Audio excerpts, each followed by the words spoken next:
Buenos días, tardes, noches a los seguidores de este canal e interesados en la disciplina semiótica. Eh, en 1964 aparece el primer contacto entre la semiótica y la publicidad. Para esto voy a compartir aquí. Primer contacto de la semiótica y la publicidad con el famoso artículo de Roland Barthes, ¿no? Retórica de la imagen. En 1970, junto con la Sociedad de Consumo de Jean Baudrillard, sale a la luz en el 76 Semiótica y la publicidad del autor Georges Pinineau. Esta primera etapa fue crítica respecto a la publicidad y a su producción ideológica capitalista. Aquí habría también que hacer mención al trabajo intelectual de Antonio Caro. No obstante, a finales de los 80, con la aparición de Semiótica, Marketing y Comunicación de Jean-Marie Floch y posteriormente en el 92 con el marketing de la marca, una aproximación semiótica de Andrea Semprini, la publicidad pasó a ser objeto de crítica, de ser objeto de crítica a ser objeto de estudio con fines a la optimización de estrategias de comunicación y marketing. Aquí también habría que hacer mención del trabajo de Luis Sánchez Corral y su espléndida semiótica de la publicidad, o el aporte del profesor Vladimir Sánchez y de su gran semiosis y publicidad en el libro Ensayos semióticos. Este segundo giro de la semiótica publicitaria se consolida no solo en las siguientes publicaciones de Laura Oswald en Marketing Semiotics y de los autores antes mencionados, sino también se perfila, se optimiza con la aparición de muchas agencias y casas de investigación de semiótica publicitaria como Soluciones Semánticas y Semiótica Estudio de España, que está dirigido por Gabriela Prendanti y Ximena Tobi, Visual Signo, Semioticum, este es de Laura Oswald, Marketing Semiotics, Semioticon, Creative Semiotics, de este último de el gran Chris Arning, amigo nuestro de Reino Unido, y finalmente Space Doctors, ¿no? Que es una de las más grandes, también posicionada en Inglaterra. Ahora bien, todas estas etapas, estas dos etapas de la semiótica publicitaria, una crítica y una de cara a la optimización, nos lleva hoy a pensar quizás en una tercera etapa de la semiótica publicitaria que se funda principalmente en Latinoamérica. Una que busca pensar sobre las relaciones entre la publicidad y la calle, la publicidad con la política, ¿no? Y con los ejercicios de la publicidad con fenómenos como la protesta social. Hay mucho que decir sobre esta etapa y para conversar sobre este particular nos acompaña hoy el profesor Andrés Novoa, semiótico de la publicidad de la Universidad Jorge de Tadeo Lozano de Colombia, ocupado en este tercer giro de la semiótica publicitaria. Andrés, ¿cómo estás? Buenos días. Hola Eduardo, ¿cómo estás? Muchas gracias por la invitación a este canal. Y bueno, conversemos de semiótica y publicidad. Genial. Andrés, antes de comenzar con con algunas preguntas que te quisiera hacer, yo primero quisiera presentarte. Me corriges si es que hay algo que no está del todo bien, pero voy a hacer el mejor intento. Andrés Novoa es publicista y magíster en semiótica de la Universidad Jorge Tadeo Lozano. Es doctor en comunicación y publicidad por la Universidad Complutense de Madrid. Es profesor de pregrado y posgrado y director del Congreso Académico Internacional de Publicidad de la Jorge Tadeo Lozano, director de la sublínea y el semillero de investigación Lenguajes Urbanos, que estudia todas las manifestaciones, expresiones, códigos y lenguajes producidos por los grupos culturales dentro de una ciudad. Ha publicado una serie de artículos como De lo masivo a lo particular, la pérdida de la privacidad y las nuevas formas de comunicación, hacia una transformación de la publicidad, reflexiones acerca de la impostura de la superficialidad que se le ha dado a lo largo del tiempo, publicidad dinámica y contextual, la revolución de las audiencias y el empoderamiento de medios, códigos y redes, y una última publicación muy buena, déjame decirte, el génesis de la publicidad vernácula. Nuevamente, gracias Andrés por conversar brevemente conmigo y quisiera comenzar con una primera interrogante. En esta última reciente publicación, te ocupas del estudio de la publicidad en espacios periféricos de Cartagena de Indias y atiendes los tipos de herramientas de comunicación que usan los comerciantes, los artistas y los artesanos. Tú denominas este tipo de producción publicidad vernácula. ¿Nos puedes contar en qué consiste esta? Sí, claro que sí. Lo primero que hay que aclarar es que esto hace parte del proyecto de investigación y del Semillero de Investigación Lenguajes Urbanos, donde no solo estoy yo, somos 3 profesores quienes lideramos esto. Está el profesor Carlos Santa Cruz, el profesor que es fotógrafo, que es maestro en publicidad también, y está el profesor Javier Enrique Pozo. Javier Enrique Pozo particularmente es el que tiene mayor influencia sobre el concepto de publicidad vernácula, dado que él acuñó este término y lo entendió de una manera muy sencilla.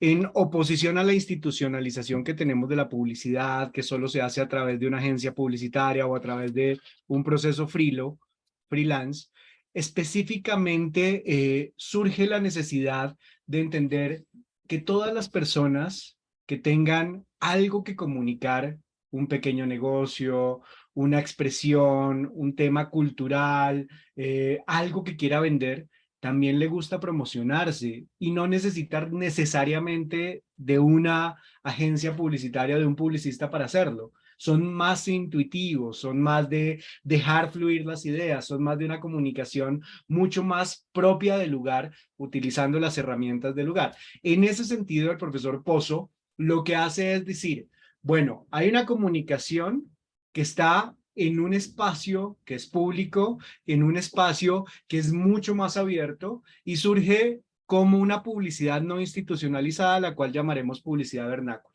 publicidad propia del lugar. En ese sentido, entendimos que hay formas de comunicación que la misma calle nos da. Son productores de signos todo el tiempo. En el caso de Cartagena, viajamos con los 2 profesores, con Pozo, con Santa Cruz y una serie de estudiantes, y nos metimos en los barrios populares a encontrar estas expresiones y comunicaciones urbanas que hemos denominado publicidad vernácula, y nos encontramos que fuimos, por ejemplo, estas que están viendo en pantalla, son de una artista que es encargado de pintar, o era encargado, murió hace poco, que se llama Wilmer Bajos. Era encargado de pintar lo que en la cultura de la champeta llaman el picó. El picó es ese parlante enorme, grande, donde se transmite champeta en las fiestas de champeta o en los toques populares de música en Cartagena. Estas son decoradas directamente por un artista y este artista se promociona. ¿Qué fue lo que encontramos en Cartagena que nos llamó mucho la atención? Que definitivamente las formas de expresión son impresionantes. Hay toda una cultura alrededor de la champeta como no solo como un movimiento musical de baile, sino una cultura, son grupos culturales que se movilizan alrededor de la champeta. Encontramos que hay un grupo de personas que está tratando de establecer la champeta como un elemento de la cultura cartagenera que debe ser reconocido por todo el mundo. Y encontramos que también tiene una forma de comunicación. Entonces nos metimos a la plaza popular de Mercado de Basurto y nos encontramos con un personaje maravilloso que se llama el Runner. El Runner, José Corredor, directamente es un personaje que se ha encargado de hacer tipografía popular para todo el movimiento de la champeta en Cartagena. Entonces, ¿qué hace él?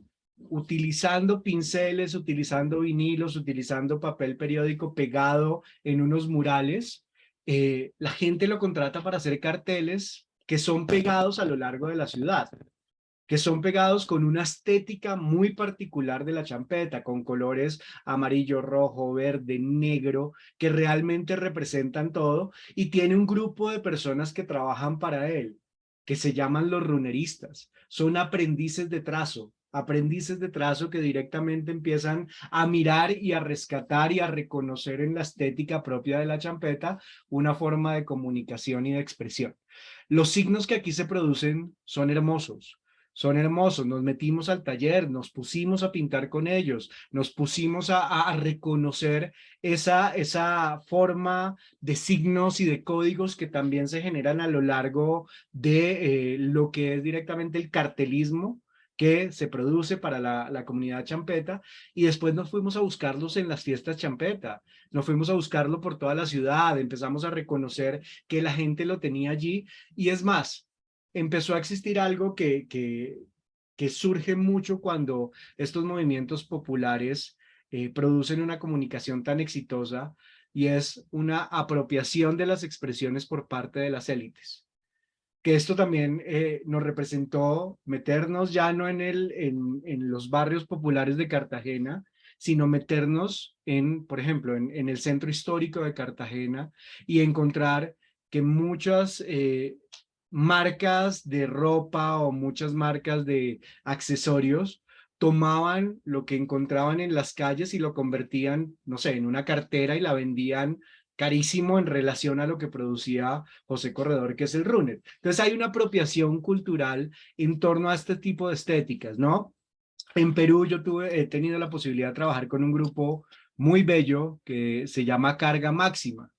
No sé si lo has escuchado, Dardo. Sí, Y claro, Carga claro. Máxima lo que está haciendo directamente es producir por medio de tipografía chicha, de recuperando la estética chicha peruana, una serie de carteles y una serie de propuestas estéticas que se están desarrollando.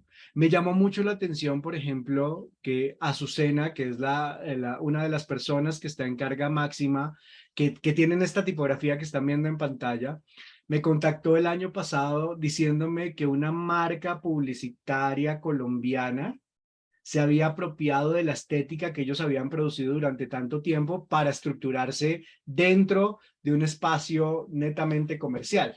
En un comercial que ella encontró en televisión, que encontró en redes sociales, y me contactó para ver qué era lo que había pasado. Mira que este movimiento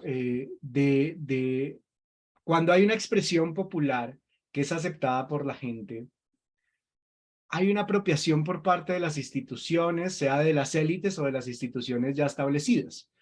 En el proyecto de Brandalismo nos hemos encontrado mucho con esto. El Brandalismo es un movimiento contracultural que surge precisamente para ir en contra de ese sistema que se está estableciendo, de las formas en las cuales convivimos social y políticamente, y lo que se hace es transgredir la publicidad para cambiar el mensaje. Se puede hacer de muchas maneras. La transgresión de la publicidad por medio de una intervención, es decir, hay un aviso publicitario en calle, un paradero de autobús, una valla publicitaria y voy con un aerosol, tapo la marca y cambio el mensaje, que esa es una forma un poco más estructurada, más, digamos lo que más natural de hacer el tema de la contrapublicidad. Viene todo el tema de cuando yo tomo la estética de la marca y por medio de herramientas digitales, con la misma estética de la marca, cambio totalmente el mensaje para que se camufle dentro del escenario urbano y no la gente piense que es la marca, pero es otro mensaje totalmente distinto. Hay una transgresión del mensaje utilizando la estética de la marca y crece o surge la palabra brandalismo, que es la unión de marca con vandalismo, brand y vandalismo, vandalism, y lo que hace es modificar las marcas con un fin particular y es cambiar el sentido de las cosas, ¿no? Entonces, mira que estos movimientos son bien interesantes, porque al final de cuentas son marcas reconocidas que la gente va incorporando como signos o marcas aquí en una tipoteca, donde van a un supermercado y las reconocen, donde muchas hacen parte de su propia identidad, y lo que están es cambiando el sentido de la marca. Lógicamente esto fue muy criticado y ha sido muy criticado todo el tiempo. Las marcas empiezan a decir, están utilizando mi marca, están utilizando esto, pero hay marcas que ven la estructura de oportunidad y empiezan a apropiarse de ese concepto contracultural. Algo que nosotros hemos llamado también y hemos acuñado aquí en el semillero de investigación como apropiación contracultural, ¿sí? O sea, ya no me apropio de la cultura, no es apropiación cultural, sino hay un movimiento que sobre ese movimiento se hace una contracultura y yo me apropio de la contracultura, ¿sí? Entonces mira que es como si fuera una especie de semiosis ilimitada, ¿no? Y probablemente esa apropiación de la contracultura puede que los mismos brandalistas la vuelvan a tomar para apropiarse de ella nuevamente y modificarla y así de manera infinita. Podemos crear la cantidad de signos que tengamos.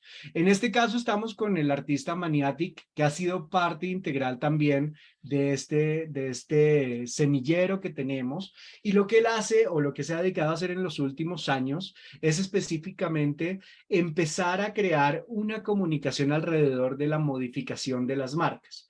Por ejemplo, en el lado derecho tienes Perro Firmes.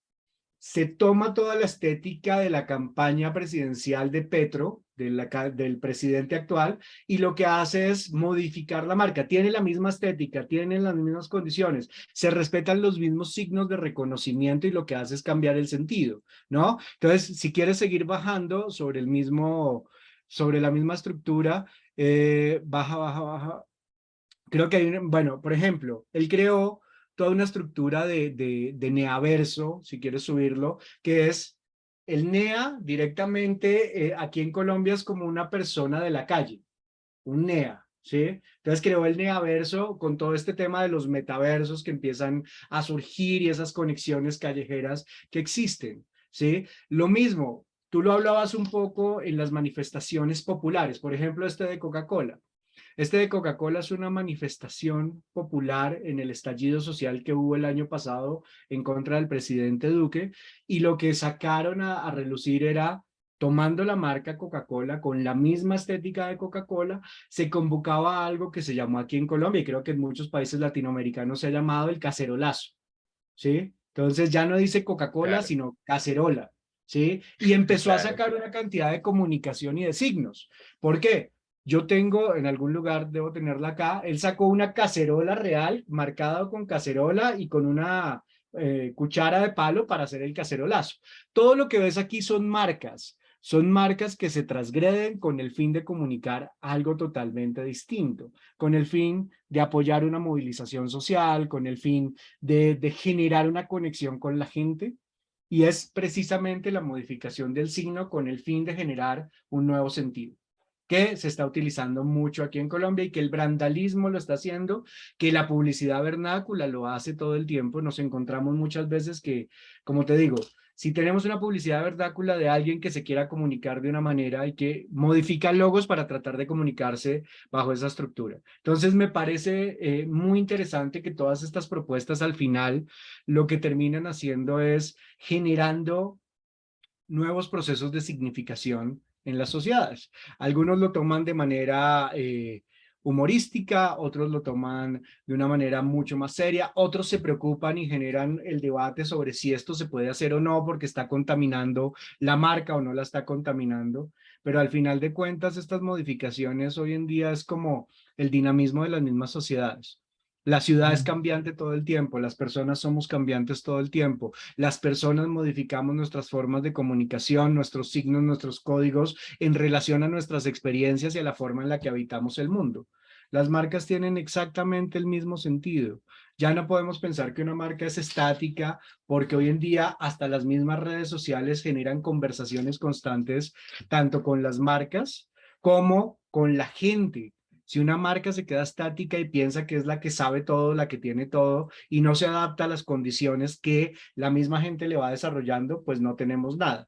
Mira que esto, yo creo que estoy hablando mucho y no te estoy dejando preguntar, pero esto fue lo que, por ejemplo, desarrollamos en uno de los proyectos que tenemos en la tarea de investigación, que se llama Prácticas Urbanas como insumo creativo para la publicidad.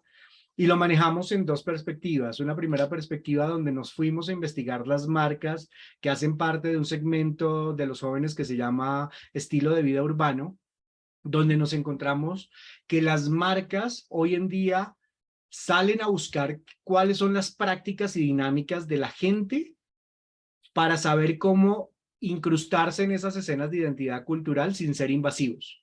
Ya la marca no puede estar invadiéndome todo el tiempo. Ya la gente está cansada de que está viendo un video en YouTube y lo primero que aparece es publicidad invadiéndole ese contenido y poniéndole omitir anuncio.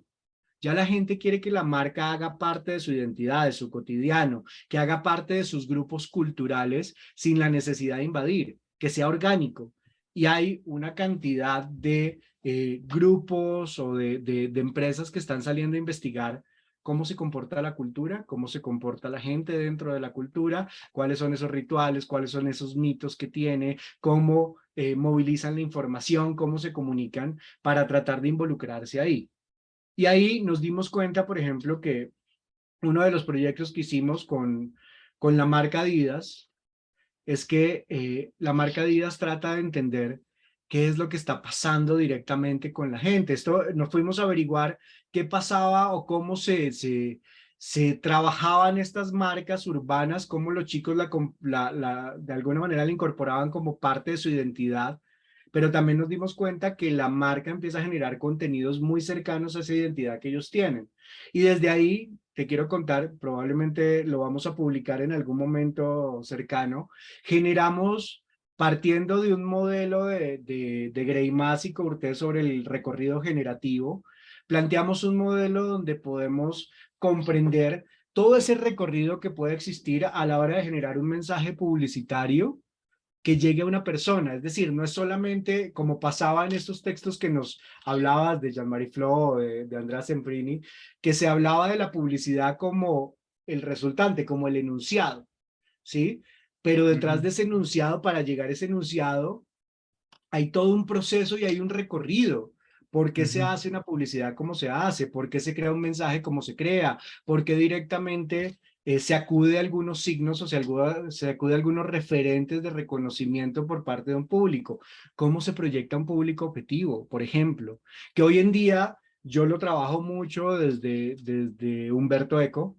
Yo Ah, creo claro. que el lector modelo nos dio todas las bases para empezar a proyectar ese posible lector de un texto publicitario, ¿sí? Y desde Ujú, ahí proyectarlo, imaginarlo, construirlo y generarle estrategias narrativas y discursivas para que él pueda descifrar ese mensaje que desde la publicidad le estoy haciendo. Entonces, mira ujú, que al final de cuentas, todo eso que me preguntaste es conexiones que nosotros vamos haciendo para generar otro tipo de propuestas comunicativas, para encontrar que la semiótica definitivamente no debe ser netamente interpretativa.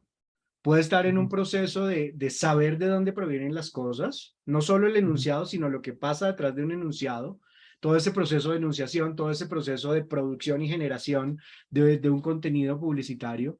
Pero además, quiero que sepas que desde la perspectiva que nosotros estamos trabajando, tanto en la Tadeo como en el semillero de lenguajes urbanos, nos damos cuenta que la semiótica es una base de producción y creatividad enorme. Podemos ujú. utilizarla en ese sentido y la hemos utilizado. Estamos produciendo estructuras brandálicas a partir de modelos semióticos. Estamos analizando para producir, digamos lo que los procesos de creatividad también surgen cuando comprendemos una serie de pasos que la semiótica nos puede dar desde muchos modelos. Ujú. Y justamente es antes de pasar justo esto que decías, y ahí va mi segunda pregunta, yo quería solamente apuntar que en Perú también hay una, bueno, solo hay una, ustedes en Colombia tienen tres, me comentabas, una cuenta de brandalismo que lleva por nombre Malditos Publicistas, que ahora pues ha tomado posiciones interesantes durante la protesta y conflicto interno que se vive en Perú. De hecho, en alguna oportunidad la cuenta no ha reparado en decir incluso eh, eh, que son rojos, ¿no? Por aquí creo que hay uno de los posts donde dice, no, no tengo miedo a decir que si todo lo que protejo es propio de una enunciación de la izquierda, ¿no? Como que Claro. ya asumen una posición también, ¿no? A partir de este suceso que tuvieron con la Policía Nacional, donde dijo que estaban analizando También. semióticamente unos contenidos allá en Perú, me pareció loquísimo esa Lo viste, lo estructura. viste. Sí, sí, sí, lo vi. Es más, Ay, con Pipo, amigo en común, lo analizamos. Aquí hay un perfil en Instagram que se llama Publicidad de Maricas, Publicidades Maricas, sí, sí, sí, sí, que sí. también habla y critica mucho no solo a lo que pasa en el mundo social y este estallido social, sino también empieza a criticar todo lo que pasa en el medio publicitario, ¿sí? Que esto Ah, también no hay que dejarlo de lado.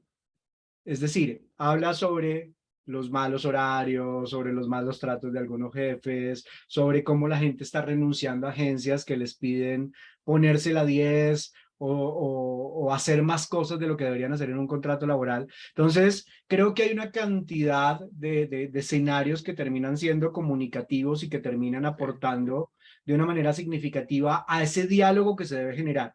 Porque, ojo, muchas veces se niega el diálogo.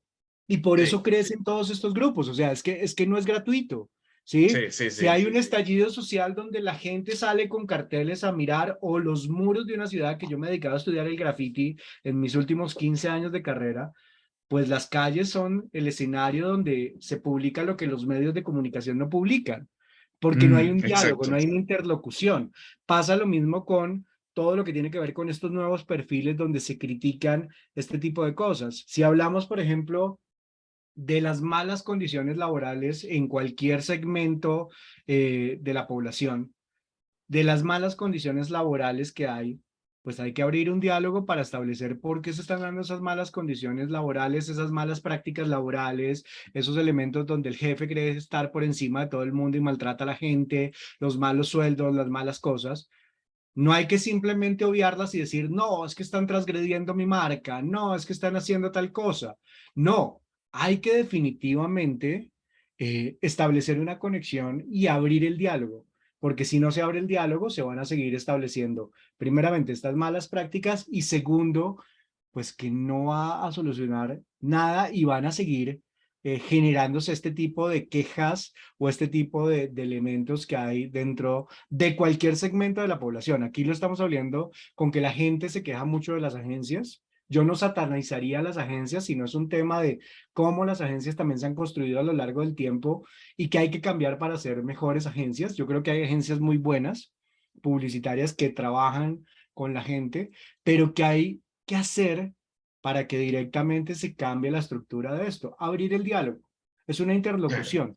Sí, es un Sí, proceso de comunicación bilateral que se debe dar, se debe discutir en espacios, por ejemplo, académicos. Yo creo que aquí hay un tema bien importante, Eduardo, y es cuál es el rol que está asumiendo la academia en todo este tipo de problemáticas. Porque sí. nosotros los estudiamos desde las investigaciones que tenemos, desde las posturas que también podemos asumir como académicos, pero ¿cómo hacemos este rol? ¿Cómo nosotros nos encargamos de abrir el diálogo y empezar a estructurar esa información con otros?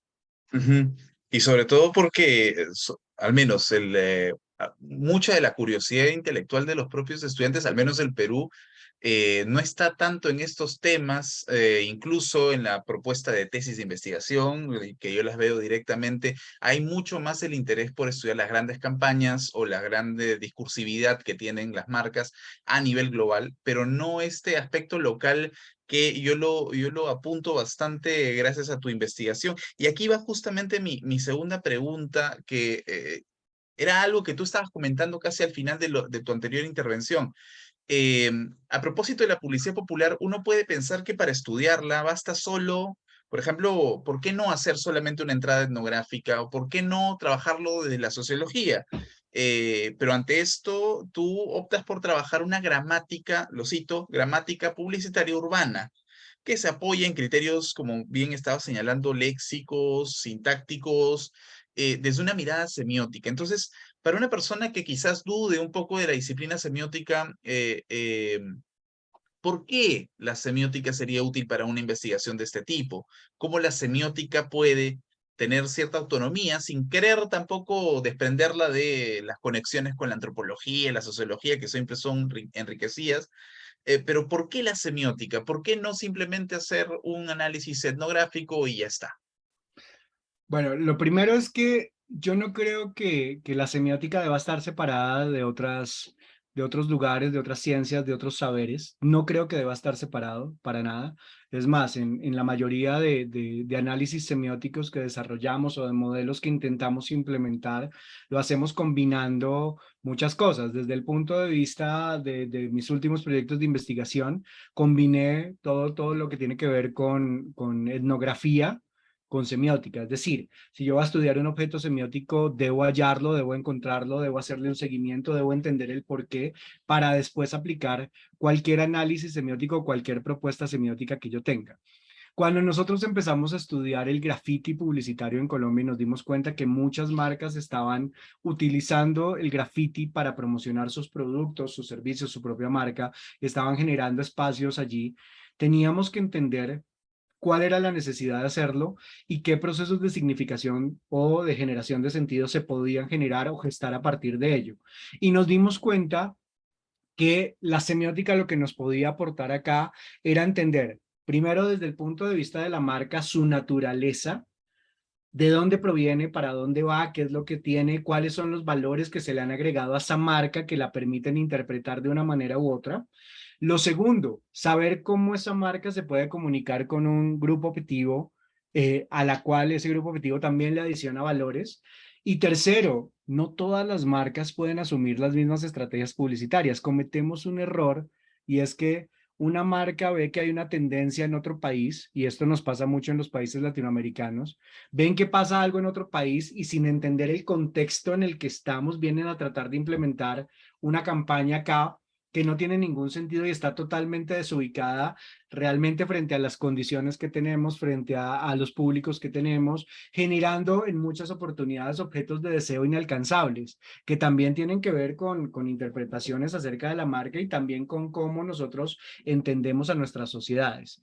De esta manera, emerge la semiótica. Y en ese artículo, que fue hace mucho tiempo justo con el profesor Vladimir Sánchez, lo que entendimos era que deberíamos establecer una gramática para saber cuáles son las verdaderas marcas que podrían implementar estrategias en calle y cuáles son las marcas que por su naturaleza y su forma de comunicación todavía no están preparadas para ello. Todavía no están preparadas para entender que salir a las calles implica también adaptarse a las condiciones de lo que es una ciudad y de lo que es la gente habitando la ciudad. Claro. Y justo aquí tú haces uso de este concepto de gramática publicitaria, ¿no? En donde, de hecho, utilizas el criterio léxico y criterios sintácticos un poco para adentrarte en la relación del enunciado que tiene, pero cómo este enunciado no solamente tiene vida etnográfica, sino también una significación que está del lado, pues, de una materia semiótica que es más especializada en estudiar los efectos de sentido que producen estas imágenes, ¿no? De A acuerdo. propósito de eso, hay una investigación que de hecho trabaja, justo ahora recientemente la he ubicado, que trabaja justamente estas relaciones de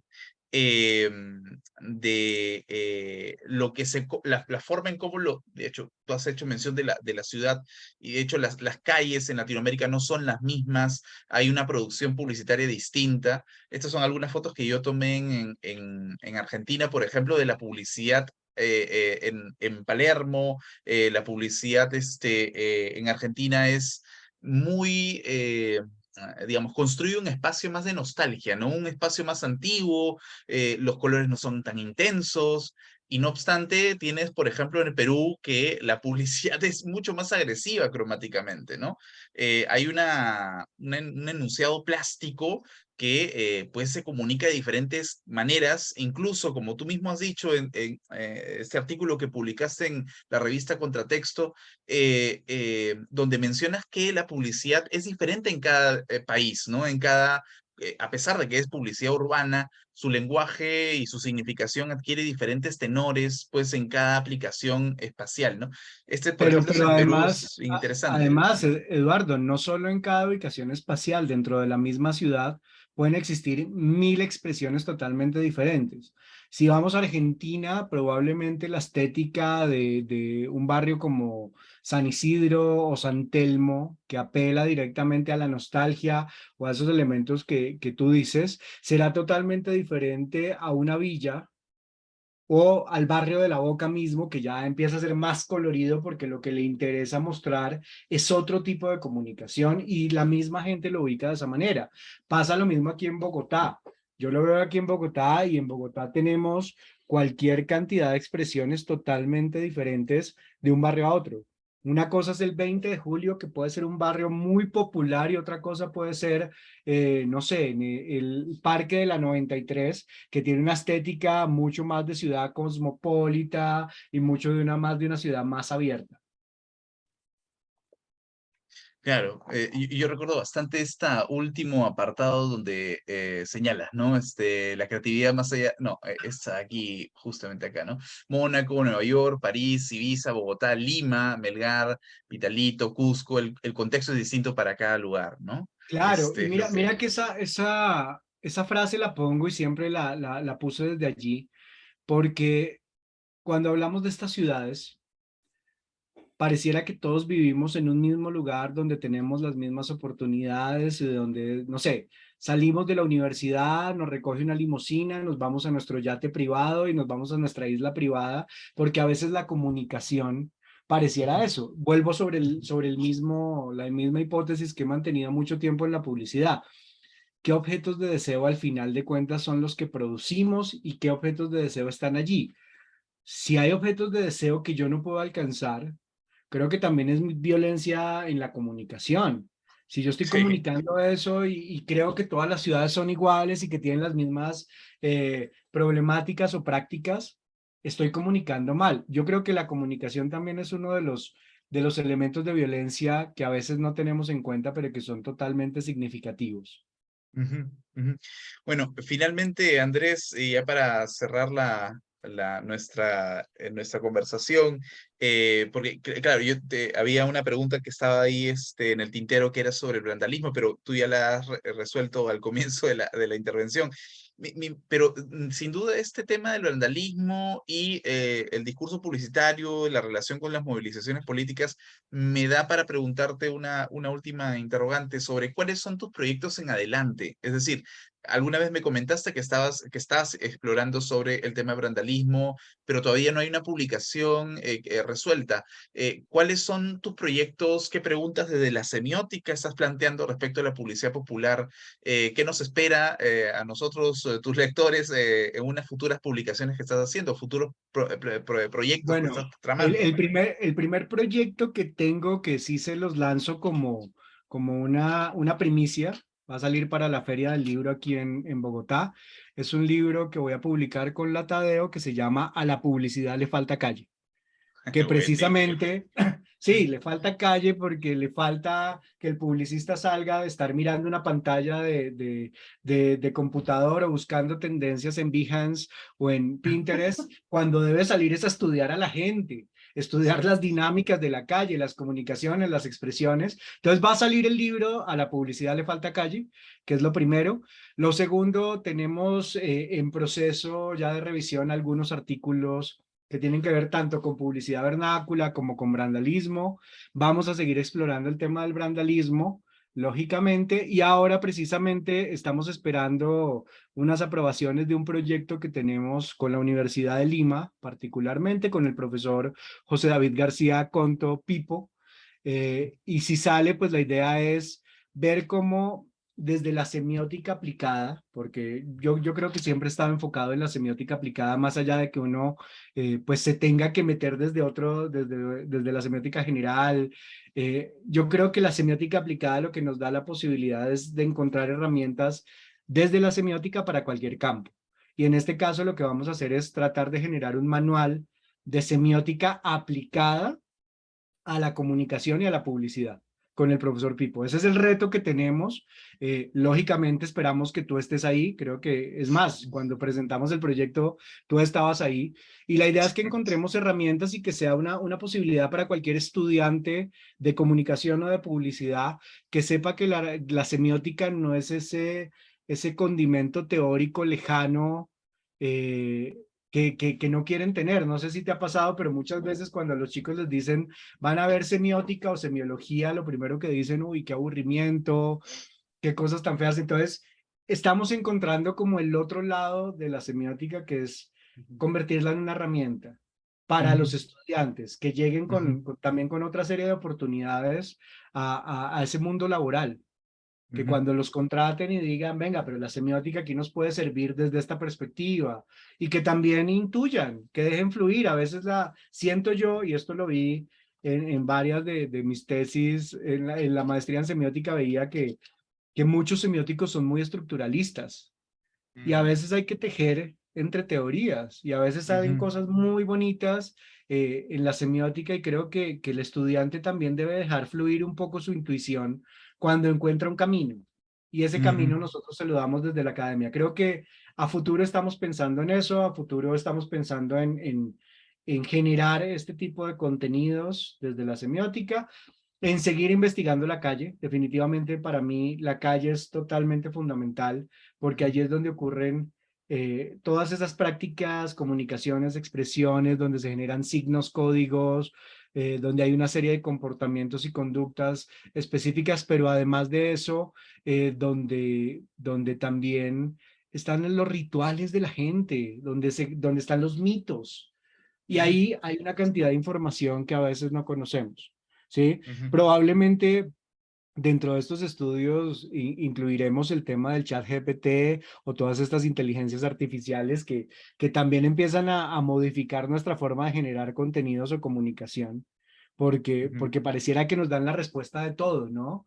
Pero en la ujú. sensibilidad de la calle yo no creo que esté la respuesta de todo. Entonces, Sí. contraponer esos mundos será muy interesante y creo que estaré enfocado en eso, insisto, yo creo que en marzo abril debe estar saliendo el libro, a la publicidad le falta calle, te haré llegar el ejemplar, por supuesto, para que lo tengas, pero por ahí voy, ese será el camino.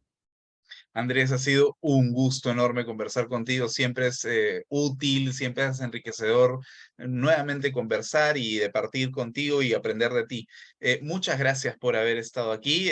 No sé si quieres agregar algo, pero me ha Quiero parecido agregar increíble algo, tu Eduardo, quiero intervención. agregar algo y es el aprendizaje es mutuo. Cada vez Ujú, que yo hablo contigo, cada vez que yo hablo con colegas, cada vez que yo hablo con todo, lo que hacemos es compartir experiencias al final de cuentas y ujú, aprendemos de esa manera colaborativa. Para mí el aprendizaje es colaborativo, para mí todo lo que hagamos es un tema conversacional en el cual todos podemos aportar. Por eso este espacio de este canal creo que es tan importante, contar experiencias y aprender del otro a partir de esas experiencias que van más allá y quiero ser como muy honesto con esto, van más allá de una publicación o no. Porque a ujú. veces también sabemos que el mundo académico está como viciado por Sí, solo las publicaciones, sí. pero si nos vamos un poco más allá, tu experiencia sumada a mi experiencia, sumada a la experiencia de Pipo, sumada a la experiencia de cualquier académico que esté en disposición de conversar, lo que termina produciendo es más conocimiento y más aprendizaje colectivo. Y creo que ahí es donde debemos apuntarle todos los que estamos viviendo en el mundo académico y en el mundo de la comunicación, porque allí es donde deberíamos estar. Muchas gracias, Andrés. Muchas gracias a todas las personas que nos han estado viendo en esta breve entrevista. Nos vemos en una siguiente oportunidad. Espero tenerlos para una siguiente conversación con una conversación que prolongue más estas investigaciones en semiótica y también que pueda dar cuenta de, pues, las curiosidades intelectuales que tienen colegas y amigos. Muchas gracias. Me despido. Hasta luego.